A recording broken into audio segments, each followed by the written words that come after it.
Hey everybody, welcome back to the Balanced Vibes podcast. I am your host Kirsten and thank you so much for tuning in today. So I took a couple of days off, more than a couple of days off from podcasting and YouTube videos because like I mentioned in my previous video, I was tired. And when you feel stressed out and tired, this is when you know that, okay, I have to take it easier. The other day, I saw a really fun meme on Instagram. It showed like a phone battery, and the battery was like on red. I think there's like 2 or 3% left. And the text that came with this meme, it was something like, you would never let this happen to your phone. Why are you doing this to yourself? And I saw that and I was like, oh my goodness, this is so true. We pretty much freak out when we see that our phones are getting to like 25% and we're like, okay, where's the charger? I'm going to charge my phone. But if it happens to us, interestingly, we don't do the same thing. And for a lot of us, this is the reason why we burnt ourselves out so badly that because we didn't pay attention to our bodies when they were getting to this like 25% battery range or then 10 and then 5%. And we thought we can still keep going. We can still keep pushing hard. And this is when our health went really, really wrong. So I think this was a really important kind of post or really accurate meme. And I don't want this to happen to you. And one of the goals that I have with this podcast too is to help you see when you need to rest, when you need to take a break so you don't burn yourself out. And I think as women, we have often this idea that we have to give 100%. We have to do everything perfectly. We have to give 100% to everybody. But how can we give 100% if we never take time to recharge and if we don't take anything back? And so I want to give you this permission to charge and to rest and to recover if you've had a period of higher stress or if you're just feeling tired. So you have full permission to do that. But today I want to talk about dieting. And I want to show you how having urgency around dieting, weight loss, fat loss, body composition change is one of the worst things that you can have. If you have this thought that I have to lose weight, first of all, a lot of weight, and secondly, as quickly as possible, and thirdly, doing it by some kind of extreme ways, it's usually never going to be sustainable and doable, and it's never going to be healthy. And to illustrate that point, I'm going to actually walk you through my own dieting history, not so that I can talk about myself, but just to illustrate and give you the opportunity to see where you may have done similar things, what went wrong and how to do it better. Because you know that I am all for healthy body composition change. Again, permission thing. I'm going to give you the permission to change your body if that's what you want to do. If you want to do it in a healthy way, I do not see a problem there. I think it's totally fine. I am not hating anyone who wants to change their body. I'm actually helping them. It's a really great, empowering decision to make. So do what you want with your body, but be healthy. Okay, so let's talk about urgency. So urgency is when you're thinking, okay, I hate my stomach fat so much that I have to get rid of it now. And I also, if I get rid of it, I earn something like respect or love or whatever the things are. If that's how you're thinking, it's not going to end well. Also, if you think, okay, I have 15 kilograms to lose or 30 pounds to lose, it has to happen by, 8 weeks.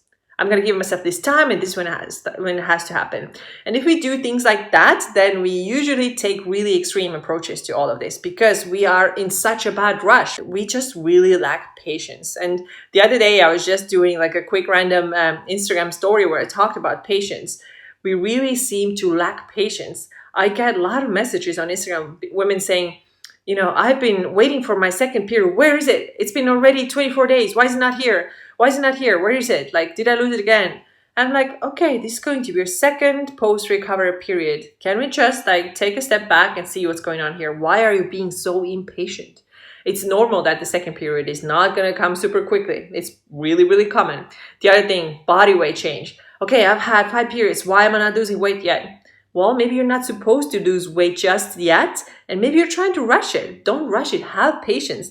Nothing in life comes super quickly. When you think back to some of your bigger achievements in your life, did they ever come overnight? Was it like you got an idea yesterday and boom, tomorrow you got this thing? No, it doesn't work that way. So we need a lot of patience. And body composition change, weight loss, fat loss is going to be a very similar thing. And this is what I want to talk about today. So like I said, I'm going to walk you through a couple of examples of my own dieting history to show you that it's never a good idea to do like extreme stuff, and also what you can do if you want to change your body composition in a healthy way. So some of the parts might be familiar for you, but I'm going to give you the whole story. So 2007 was my first diet, and that was Weight Watchers. And I started it because I used to have this really athletic physique, but then I gained weight when I started college, less activity, my first car, working at a restaurant, eating, snacking all the time. And then, of course, I gained weight. So in 2007, I was like, okay, that's enough. It was right around my birthday, January. Okay, I'm gonna go ahead and get started with Weight Watchers. And I did. And I started eating exactly according to their plan. But what I believe was like a big mistake was that I followed the very, very low fat diet, because this is how Weight Watchers were back then. Pretty much fat was like a waste of calories, so why would you eat it? So I cut my fat really, really low, and I also started running tons more. So I started running, I ran about 70 to 100 kilometers every single week. I ran 6 days a week, and I was getting more and more exhausted. And of course, I lost a lot of weight. This was my goal. I wanted to get back to like my high school weight. And of course, I dropped even below that, because it becomes like such a thing. You want to keep going when you see the weight loss. You feel so empowered. You feel so happy. You want to keep going. When you are in this really kind of sick mindset, you never see an end point to it. So I got even lower weight than what I had ever been in high school even. And of course, I started developing all these symptoms that you probably know about if you have followed my work for some time. So first of those symptoms was sleep. That went absolutely horrible. Then I lost my period, also started getting terrible constipation. So these were the three first things I would say. I didn't get super exhausted at first. That wasn't a problem, because to be honest, when you pick up running and you get lighter, your body gets lighter. Actually, at first it feels good. You get faster. You have like these endorphins running through your body all the time. You feel good. And I did not feel exhausted right after that. So that came maybe a couple of years later when I continued to do it. So fatigue wasn't the first thing, but sleep issues started showing up. And I think I didn't have the fatigue because my adrenaline was like rushing all the time, like I said. And then of course, my period, and then constipation. These were big things. And then soon after that, I started noticing becoming more irritable. One of the reasons was that I was more hungry, but also the reason was that, I had to like only eat a certain way, but I didn't eat enough calories. So if you don't eat enough calories, then you are just more irritable all the time. So that was 2007. I got started with that. And then I continued this like hardcore running. There was like 4 marathons there, and then countless half marathons, and running every single day.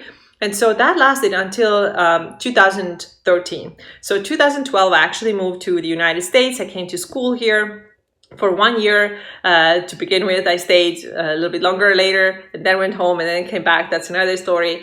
But I came to school in 2012, and my life changed, completely changed, because I had not realized before that my life back in Europe wasn't the way that served me the best. Of course, we all create ourselves our own lives, but the life I lived there, I didn't create it the way that really served me. So I was in the wrong job, wrong relationship, wrong school, all that kind of stuff. So now coming to the United States and meeting a ton of new people also from other countries who wanted to connect, who wanted to hang out, who wanted to just like have a lot of fun, I realized that, oh my goodness, I actually don't hate people. I had always thought that I'm super introverted, which I am, but I'm not so introverted that I don't want to see anyone. Anyways, we started hanging out a lot, eating out a lot, drinking a lot, doing all the fun stuff, staying out late, cooking at other people's houses, drinking. I guess did I mention drinking? Yes, all of that. So, and I gained a lot of weight back, because I was like, you know what?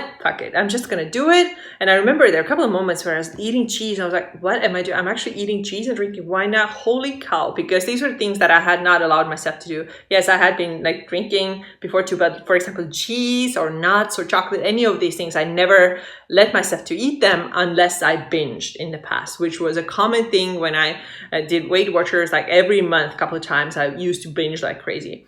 And so 2012, I started basically living a new life, and it was a lot of freedom, like mental freedom, also physical. I ran a little bit less. I took some group classes, but I still gained a lot of weight because of my newly found freedom. I was so happy and so liberated from all these like previous restrictions that I just really didn't care. And then I remember that that was early 2013, I think, when I started feeling like a funny sensation in my belly. I was like, oh my goodness, like this feels almost like a period. I remember like years ago when I had a period, this is how it used to feel. And sure enough, actually, I did get one period. And yes, I was taking group classes and running, so it is possible to get the period back. I don't recommend it necessarily. I think it's important to give your body rest. But I did because I was just eating so many calories. So everybody is different. But I was eating a lot of calories and I gained a lot of weight, and I got one period, only one period. When I had gained this weight back and gotten my one period, I met a person who told me about this detox program. And he said that it has really helped him to kind of feel more mental clarity and have more energy and kind of detox and cleanse his body. And he gave me this book, and I was curious because it also promised to give you better sleep if you follow this plan. And my sleep was pretty crap. And so the program had 2 liquid meals and 1 solid meal a day. So the liquid meals were either 2 juices or 2 smoothies or a juice and a smoothie, and then 1 solid meal, which was for lunch. No coffee, no alcohol, no sugar, no artificial sweeteners, no grains, no dairy, nothing like that. And so I started following this plan, and I think it was 3-week plan.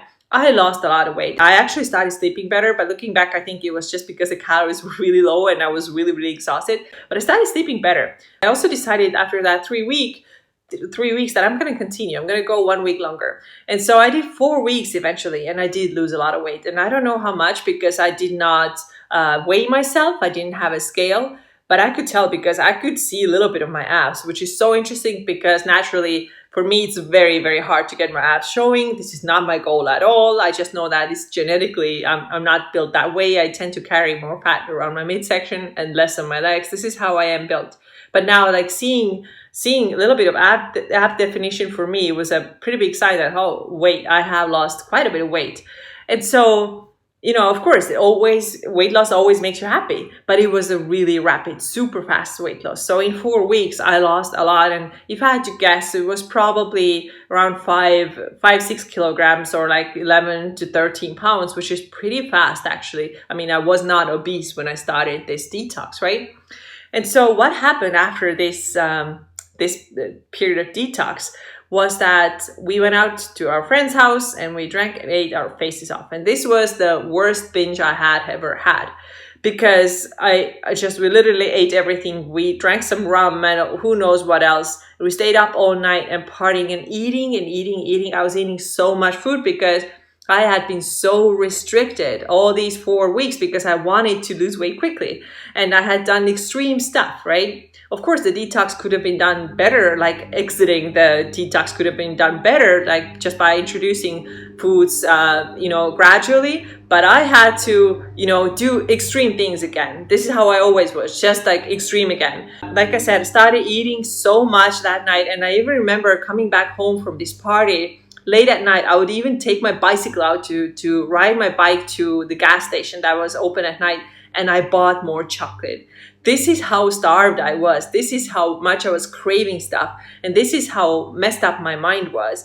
And I was eating this chocolate because I was like, oh my goodness, finally I get to eat. And as you can see, it was like all this urgency. Like I have to get things now. And I also had to lose the weight now. I have to do it in an extreme way. So I remember the next day I tried to go running because I wanted to get rid of this, this heavy feeling. And I went out and tried to run. It was so hard. It was the hardest run in my life. And I even had to sit down or almost lie down in the street because my stomach was in so much pain and I didn't know what to do. I was almost about to crawl. It was really that bad. So that was my experience with this detox. What happened after that? Of course, I gained everything back. Of course, because everything that you lose quickly, you also get that back quickly. I finished the detox with a huge binge, then of course I continued to do it because I was still starved, right? I still needed more food. So I started eating more again and brought those things back super quickly that I had said no to. So I started eating and of course I gained the weight back super quickly, even more than I had on my body before I ever started that detox. And I was a mess again. I was like, oh my God, I'm fat again. This is literally what I thought. Okay, so now moving on. Next thing, 2013, I had to go back to Estonia where I'm from because my scholarship in the States ended. And I felt terribly ashamed of all the weight because I had gained a lot. I was like, oh my goodness, I'm going to go home. Everybody's going to be talking about it. And of course, people noticed it. And they said things, and which to my disordered mind sounded like, oh my God, they're telling you're fat. So I heard things like, oh, you look healthy. Or, oh, you have some meat on your bones. And of course, to my brain, it sounded like, you're fat, you gotta get skinny again. So what did I do? I tried to track my calories for a little bit, nothing changed. And then I learned about the Paleo Diet. So there's actually a Paleo book that I translated into Estonian. I got this gig. I was a translator back then, and I translated it from English to Estonian. At the same time, I was also a language teacher. One of my students was on a Paleo diet, and he told me good things about it. He was like, it's amazing. You can eat all kinds of things. You feel really, really good. It works really, really well. And I was like, okay, I got nothing to lose. I got the book right there that I was translating. I'm going to do that diet. And I did the most extreme version of it. So I don't know if you know, but when paleo first came out, it was very, very strict. So now people modify it a lot. They're like, yeah, you can have rice, you can have a little bit of dairy here and there. It's fine to have grains. But this book back then was like, there's fats and there's meats and there's vegetables, right? Nothing else. And fruits too. And so this is what I followed, and I wanted to get rid of my body fat quickly. I had to lose the weight. Quickly. And I started following the plan. At the same time, I started doing CrossFit, which was, 3-4 CrossFit workouts a week plus 2-3 runs a week. This is what my training looked like. A lot of exercise, so much exercise. And when you think about back to paleo diet, only carbs that I got from, were from fruits and vegetables. That was it. No grains, no real dense carbohydrate foods in my diet.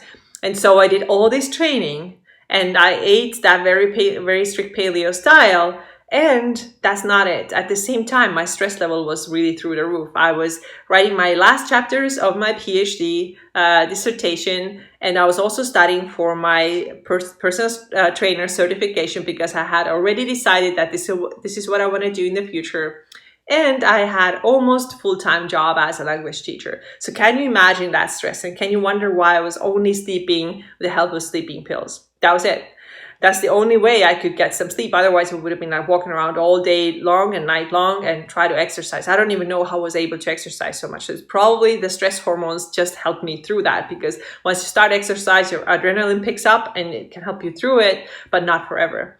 So I was super, super stressed out, and I did lose a lot of weight. A couple of years went by, my training changed, my relationship with food got much more relaxed when I moved back to the US, but I was still kind of controlling and restricting a little bit, but never as restrictive as I had been before. I kind of tried a little bit of intermittent fasting, but I realized quickly that it's not really for me.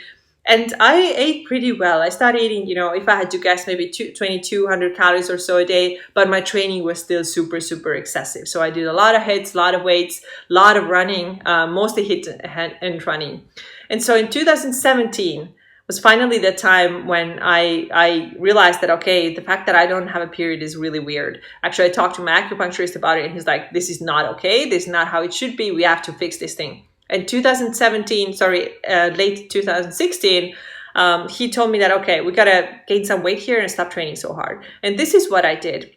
And in 2017, in May, my periods came back. I had to gain quite a bit of weight. I think I gained I know that it's not as much as many other women, but about 12 pounds. But I also have to remember that my BMI when I started was already 22 plus something. So it wasn't very low BMI. So my relationship with food was actually pretty good. It was just the overtraining part. And so from 2017 until 2020, I just ate what I wanted, and I continued to, have more body fat on my body than what I would have aesthetically liked.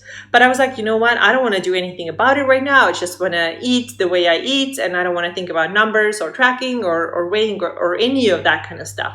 And I think I tried a little bit of calorie tracking at some point, but I just gave up. I was like, okay, I don't have the brain power for it right now, or the desire to do it right now. Until 2020. So this year, March, when I started, first time ever doing macros. And I was at first thinking, okay, I don't know how this is going to go. I have lost and gained weight in the past, but this time, let me just take this approach that, okay, I'm going to do this. I'm going to give it my best try. But if it's not going to work out, it's going to be fine.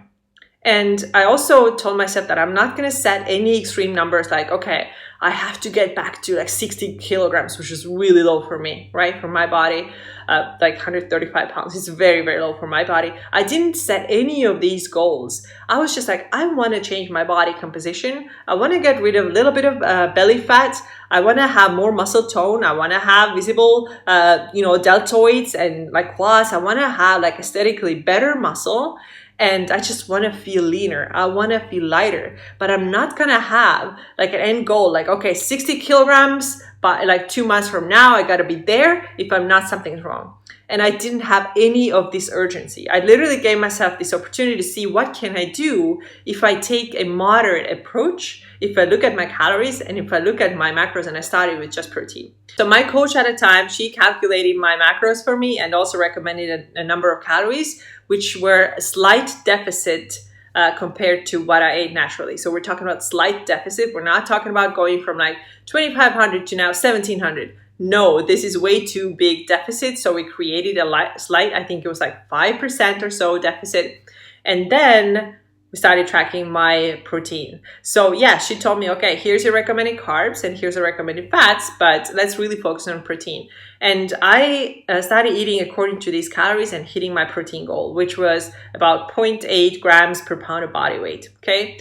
And I really treated those carbohydrates and fats like interchangeably, okay? I'm gonna have, both obviously, but I'm not going to track them like super carefully or being like super accurate with it. Let's just see where it takes me. And instead, I'm going to try and do my best to keep the protein high and the calories in a slight deficit. And at the same time, I do not have this urgency having to do everything by tomorrow, being really, really strict, not living my life because I'm trying to lose weight.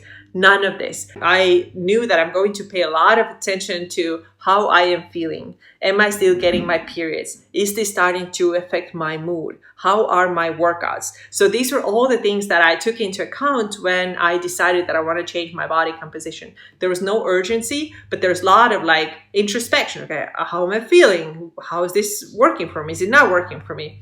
And I realized that my body started to change pretty nicely. So 2-3 months later, I could definitely see less body fat. I could see leaner midsection, and I was not stressed out because I had been flexible with it. And yes, I had my deficit calories, but I had my protein high, and I was lifting weights 3 or 4 times a week consistently, and lifting heavy weights, not like light, tiny little dumbbells, but lifting some serious heavy weights and just doing these things.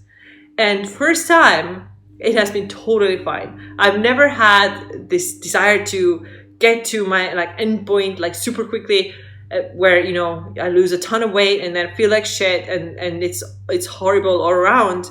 It was just a moderate approach. Okay, I'm going to see if I can change my body composition a little bit. I'm going to do it with macro tracking. And macro tracking for me has been really helpful. I know that for a lot of women it's scary because they think, okay, first of all, it can be a totally new thing and very intimidating. Or it can be that you had disordered eating behaviors in the past and you never want to deal with any numbers. And if this is the case, fine, cool, you don't have to do any of this. But I gotta say, for me, it was extremely eye-opening. It was super, super helpful because I learned several things. I learned that my protein had been really low. Even when I mentioned, like I had kind of like tried a little bit of calorie tracking. Calorie tracking is not the same as macro tracking because you gotta eat your nutrients right too. So when you keep your protein high, you notice a lot of amazing things. You notice that you are not so hungry anymore all the time.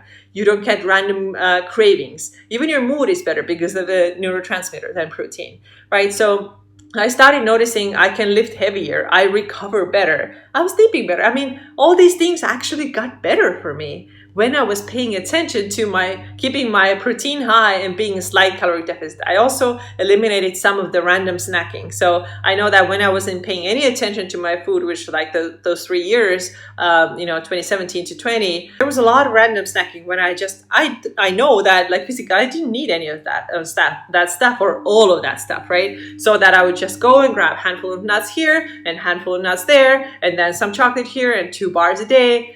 These things, because I had my set calories, I was like, I'm not going to go over them or do the best I can to not go over them. Of course, when I was hungry, I did go over them, but not like on random, like snacky foods all the time. It was helpful for me to have some portion control and to have a little bit of structure. Now, I know a lot of people may disagree and say that this is not intuitive, this is not healthy, But honestly, it worked for me really well. It gave me some structure and gave me really good results. Not only talking about physically, like the way I look, yeah, I'm really happy with that too. I was able to get more muscle definition for sure, but also how I felt, like how much less distracted I was. I wasn't like randomly snacking. I ate better overall because I started focusing more on whole foods and real foods and high protein. So these were the changes. And the first time, I really don't feel restricted. I really don't feel like I have to leave certain foods out because this is not part of the program. And I don't have this urgency to like lose weight. And now I'm totally fine. I'm not planning to lose anymore because I got what I wanted. I wanted to see some body muscle definition. And I'm like, I'm really cool here. I'm going to maintain now. And so this is also how you know that your mindset is healthy, because you're not chasing numbers. And I just want to say also that, be really careful with the numbers. Don't chase just your numbers, like the weight number in the scale.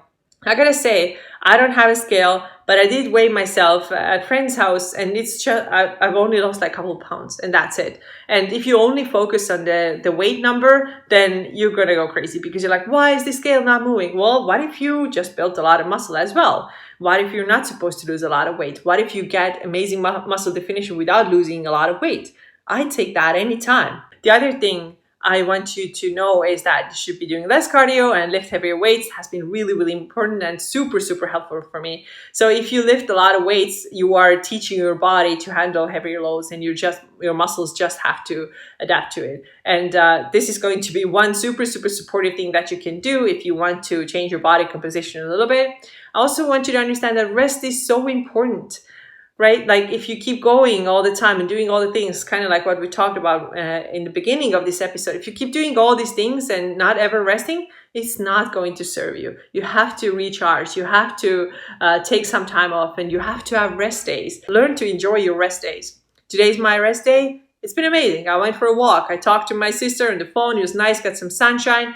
I don't have to lift weights every single day. I don't have to run every single day. I don't even run once a month these days. I just don't. And finally, I want to say that weight loss, body composition change can be done responsibly. If you feel like, oh, this is always wrong, this is a bad thing, let's not do it, it's bad. Like if you hear this message, then just, leave it. Don't follow these people who have this message, because I think that can be toxic as well. Of course, it can't be your life goal to lose body fat and get skinny and so that you put the rest of your life on hold. No, absolutely not. Please don't do that. This is not helpful. But also, it is your right to change your body if you want to, and if you do it in a healthy way, why not? You can totally do it, and you can surround yourself with supportive people who are doing it in a healthy way, responsible way, without having this urgency. Try to avoid and eliminate that urgency around weight loss, and you will get so much better and so much more sustainable results. So these are my thoughts on body composition change and fat loss. It can be done responsibly. Don't rush it. Take a reasonable approach and feel good. Ask how your body's doing. See if your hormones are working. See how your sleep is. Are you getting your periods and all that kind of stuff? And you can do it responsibly 100%. I am an example of that, and I have clients who are example of that as well. So this is all I got for you today. Thank you so much for being here. If you have any topics you would like me to cover, I'm super happy to listen. So please comment below or send me an email or check me out on Instagram. I am there a lot as well. So thanks so much for being here, and I'll talk to you next time. Bye.